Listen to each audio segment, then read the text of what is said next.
Nobody's gonna know. Nobody's gonna know. They're gonna know. How would they know? Ah, shit. Get your tea and your popcorn because we have hit yet another psychological jackpot. Welcome back to the Texturism series. Have you ever noticed that in the Black community, they have a tendency to call everyone else texturist while simultaneously being texturist themselves? I have seen so many women hide behind braids 24/7, hide behind wigs 24/7, and they call it a protective style. Also, this woman that is saying that her hair makes her look like wifey material, she's kind of implying that her hair type only attracts dusties. What does that say about the majority of your fellow unambiguous dark-skinned Black women? I thought that 4C hair and dark skin was the blueprint. I thought that it was like a sign of elegance and you attract rich white men with those natural hairstyles. So do you see how they try to perform for the exoticals? They'll tell us that they look better than us, that, rich white men like them. But if you go and look at their social media pages, the truth comes out.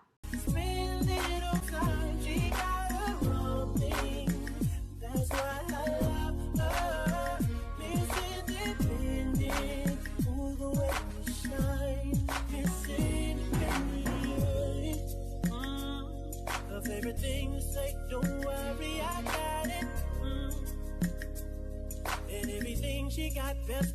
This woman sat there and let the stylist stab her in the forehead with a rat tail comb so that she could create tiny little parts to make her hair look more fine textured. And a lot of them won't admit it, but they associate fine textured hair with being exotic.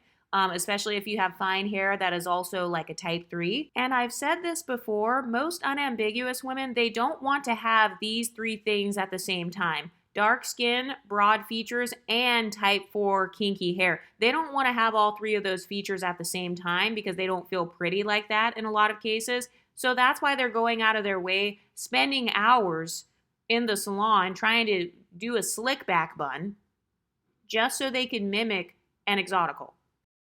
Well, look, this looks like one side of here.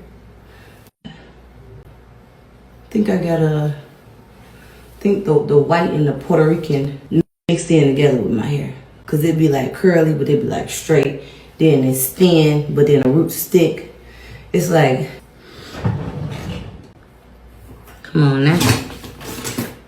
So because Ari Fletcher talked about being Black, white, and Puerto Rican, of course she got canceled. This person says, hair thinner than Ariana Grande. Everybody wants to be everything but Black. So if you are multiracial, apparently you can't talk about that because that means that you don't want to be Black. This person says, yeah, she definitely got her hair from the other side. Look how thin that shit is. Okay, if we were to call 4C hair shit, if we were to say, look at how thick and nappy that shit is, we would be called texturists. So do you see how they can dish it out, but they can't take it back? They can bash type 3 hair as much as they want, while simultaneously putting type 3 hair on their heads. This girl says, this narrative is so old. Black people have curly hair too. So now we've got a girl trying to clout chase and make it like every Black person has curly hair. And remember, I told you that oftentimes they will tell you that you just look Black because you're pretty. And so they need you to represent the Black community because without you, they have no beauty standard. Without Ari Fletcher's hair texture, they have no standard of beauty for Black hair. So that's why they want to put her only in Blackness. This girl says, girl, that shit is chewed. Somebody else says, good hair is not texture, it's the condition. And I've always believed that the healthiest hair is thick and healthy, and that can be short or long. Ari Fletcher didn't say anything about having good hair.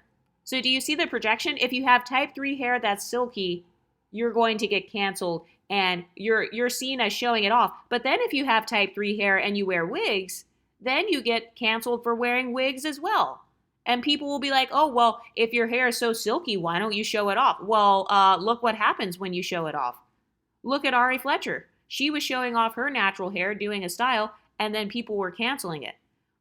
And I don't know if you guys can see on the caption, it says whole head, one bundle. So they're trying to make fun of her and say that her whole head looks like she only has one bundle on it. Meanwhile, just a couple of months ago, There were thousands of black women getting into fights and macing babies because they were fighting over free bundles.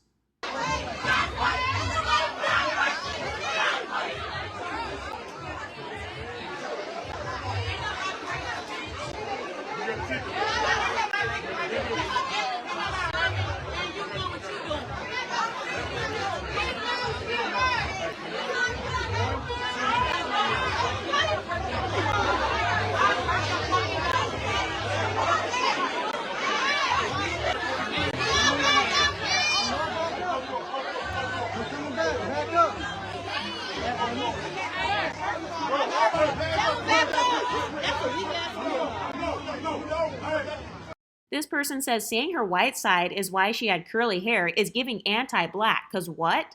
So first it's black people have curly hair, and then just a couple comments later, it's now anti-black to talk about curly hair. Most of the time when my hair is not braided, I hate my hair. I don't love my hair because it's so much work and it's so hard to maintain. It's so hard to upkeep. So this girl is admitting her hair is hard to upkeep. It's basically not manageable. But if somebody with type 3 hair says their hair is more manageable, that's considered texturism. So do you see how they are actually the real texturists? Like, I struggled for years to find the right hair products that work for my hair. If you want to find the right hair products for your hair, all you have to do is look at the products your parents used on you when you were a child. When you're a child, you're not really damaging your hair as much, right? Because you're just putting your hair in a puff and you're going to school. So spending years or decades not being able to find the right hair products for 4C, that's actually a parenting problem. So now my question is, who raised these women? They say that their black fathers abandoned them. Okay, so then who raised them to neglect their hair? Who was the parent that was left in the home neglecting their 4C hair as a child? Their mothers. And the hair products that are like suggested are really expensive. Okay, so now she has the natural hair is expensive excuse. What about the women who live in huts in Africa whose hair is all the way down to their tailbone? What about those women? Because I don't see them spending a whole bunch of money on expensive products. Also, wigs and weaves cost hundreds of dollars. And getting your braids done, that costs hundreds of dollars per month. So notice how she doesn't say anything else is expensive. Getting your nails done isn't expensive. Getting a BBL, that's not expensive. But suddenly, getting a $20 hair product, oh, well, that's too expensive. So I can't take care of my 4C hair now. Just washing my hair is so stressful because it takes so long for my hair to like just get the water in there, and then like detangling it. Oh my God, like detangling my hair is just, oh man. One thing I've noticed about a lot of unambiguous women is some of them are just not cut out for long hair. Like if you get mad that it takes an hour to do your hair, why would you try to grow your hair to tailbone length then? Just have short hair then. Just shave your head. Because taking time and patience to do your hair, that's a part of your hair growth journey, whether you have type 3, type 4, type 2. The longer your hair gets, the longer it's going to take to style it. That's true for any hair texture.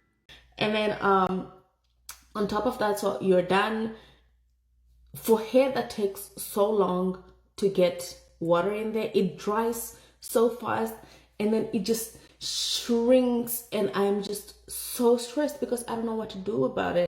And that is a psychological jackpot right there. I've been saying this for years. A lot of black women, they don't like shrunken type 4 hair. If you have shrinkage on type 3 hair, no problem. Shrinkage on type 2 hair, not a problem. But suddenly when you get to type 4, they hate seeing the shrinkage. And I don't know how to blow dry my own hair because, like, realistically, blow drying your own hair is really, really hard. So for the record, my hair is natural. Like I chopped it off a few years ago because I was so stressed. So it has not been relaxed at all. So I tried blow drying it and like straightening it last night, and this is what it looks like this morning. Okay, so she just revealed that a lot of girls who wear their 4C hair, their hair does not last when it gets silk pressed. And another thing too that I hear them talking about is how apparently some of them can't even get relaxers because even the relaxer, it doesn't work to like use the chemicals and like loosen their hair texture. Baby, baby, baby, would you really go ahead and go ahead and would you go ahead and go ahead and would you go ahead and go ahead and go ahead and would you go ahead and just go ahead and cry, cry. I also feel like a lot of them relax their hair secretly hoping that they can get kind of this curly texture. But if you look at the picture of a woman with type 4 hair who actually did relax her hair, look at the difference between her hair versus like a curly hair texture. So I think that's another thing too that a lot of them deal with. It's the disappointment with relaxers, with hair texturizers, and thinking that they're going to get a certain curl pattern. And it's like, those aren't going to change your curl pattern. If you don't have any curls, then the curls are never going to show. If you just had super tight coils, it's just going to be like a blow-dried look. And that's what a lot of women don't tell you. So when they see someone like Ari Lennox and they see that she has kind of this bundle hair texture, they try to diminish her beauty by saying, oh, your hair must be damaged. They say that to type 3 women all the time. Your hair must be damaged. You got heat damage. Well, you have color damage in your hair. Well, you over manipulate your hair. That's the only reason it's so loose. Oh, you must have relaxed your hair. No, that's actually not how relaxers tend to look.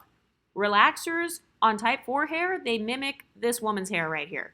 So all that talk that they have against women with type 3 hair, and they try to tell us, oh, well, no, your hair is actually type 4. Oh, no, your hair is so kinky. Your hair is nappy. Your hair is difficult. Well, my hair has never reverted back overnight because it was so coily.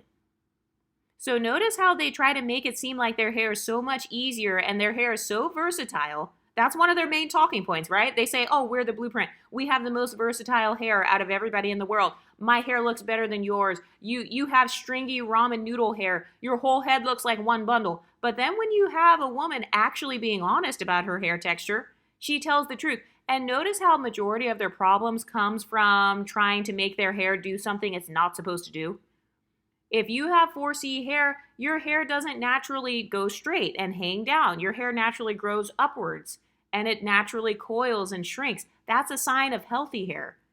So their problem is not that their hair doesn't grow. The problem is that they're trying to mimic type 3 hair, which is what I've been saying for years. They're trying to mimic the most popular hairstyles, which tend to be sleeker and straighter. And they always want hair that hangs down. That's another reason a lot of them hide behind braids, because when you get braids, the weight of the braids makes your hair come down your back. That's one of their lifetime goals. Imagine going your whole life and never having hair down your back, never having long hair, spending your whole life with hair that never passes shoulder length. That is the reality for a lot of these women, and I feel like that's why texturism is bigger than colorism. I've said that so many times.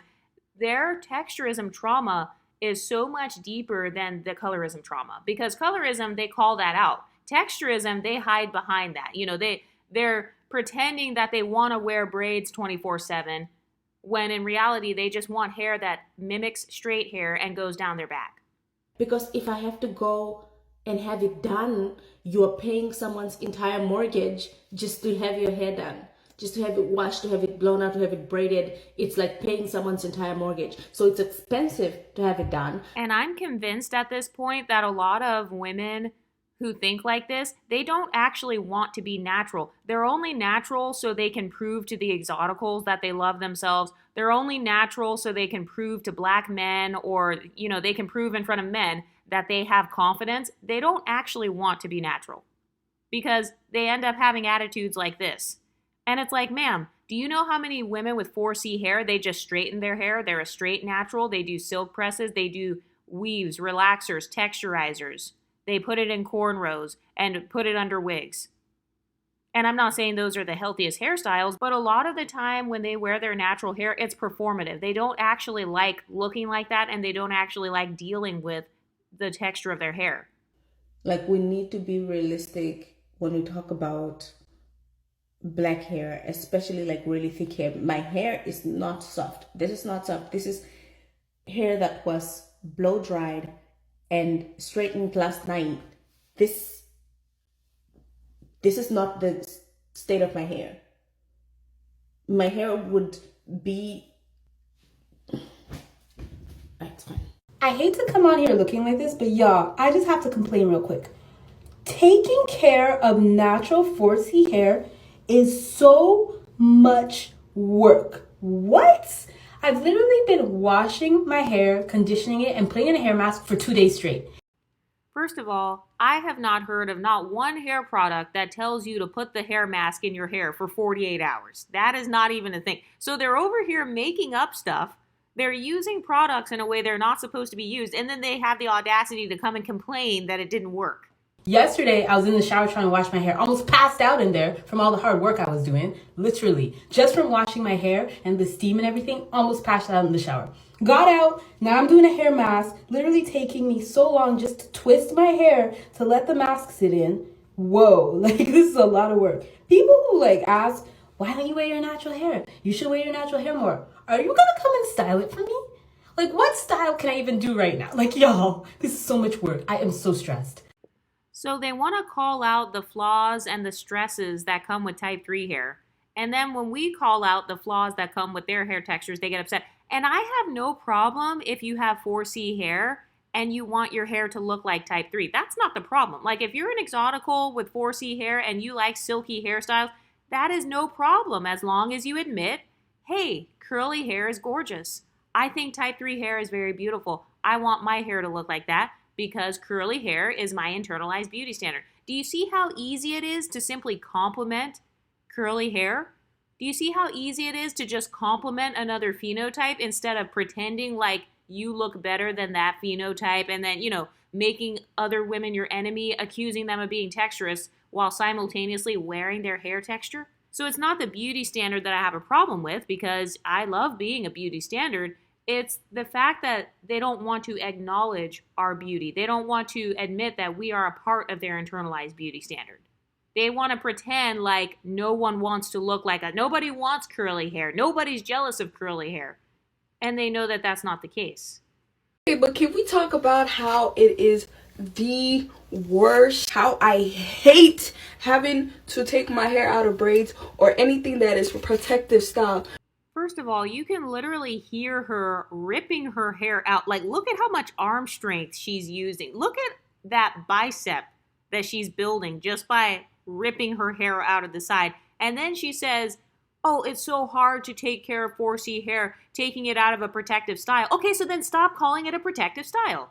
If you're going to end up ripping your hair out after that style, or if your hair's turning into locks and you have to pick it out, then it's no longer protective. Because of the process of having to detangle this, my hair isn't even 4C anymore. It's more of 5C.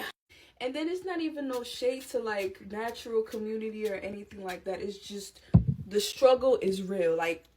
Okay, pause. I don't know what she thinks she's doing with this little spray that she put on her 4C hair. I mean, I've never heard of anybody with super dense 4C hair being able to detangle it with just a spray. I use spray detanglers, but my hair is fine textured. So I think that's another mistake a lot of women with inferiority complexes make. They copy the hair products of women with type 3 hair. They purchase products from mixed chicks or all these other multiracial hair companies. And I think it's because they see it as a status symbol. Oh yeah, I use the same stuff. Oh yeah, I wear pillow soft curls in my hair too.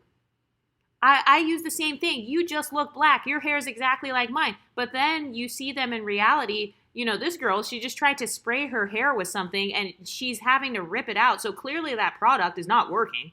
Clearly the product is not helping with the slip on her hair. But that's another thing. They're watching curly hair tutorials when they don't have curly hair. Anything like that. It's just the struggle is real.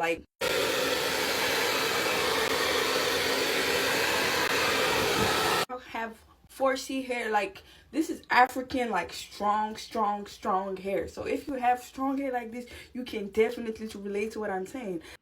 I thought they didn't like being called strong black women. What happened to that talking point? They don't like things being called strong. So why would I call my hair strong if it is getting ripped out when I'm combing it, it's ripping out when I'm braiding it, it's ripping out when I'm putting it in a ponytail? How is that the pinnacle of strength? So that's another mistake. They're mislabeling themselves. They're putting labels on themselves that they don't like, calling themselves strong black women with strong black hair. And so then she's brainwashing herself, and so now she thinks she can just rip through her hair with a blow dryer because she has quote unquote strong hair. Do you see the ignorance? Like having to take it out the braids, then having to detangle it after taking it out of the braids because it's so matted up. Okay, why would I put my hair into a style where I know my hair is going to get matted up? Why would I do that? Why would I spend money for someone to make my hair get matted up? Do you see how backwards it is? That's another bad social climbing tactic. They think that if they put their hair in these styles where their hair gets matted, that somehow it's going to help it grow. Grow what? Fungus? And start freaking blow drying it patch to patch, and it just hurts, and I'm tired of it. Do you see how she let the strong black woman stereotype get to her again? She just admitted that styling her hair hurts.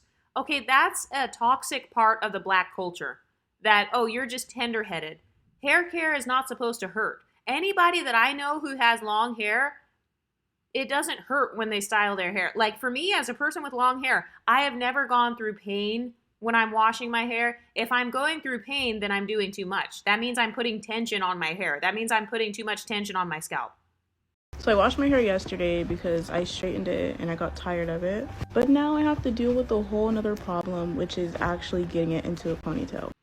Okay, do you hear the insecurity coming out right there?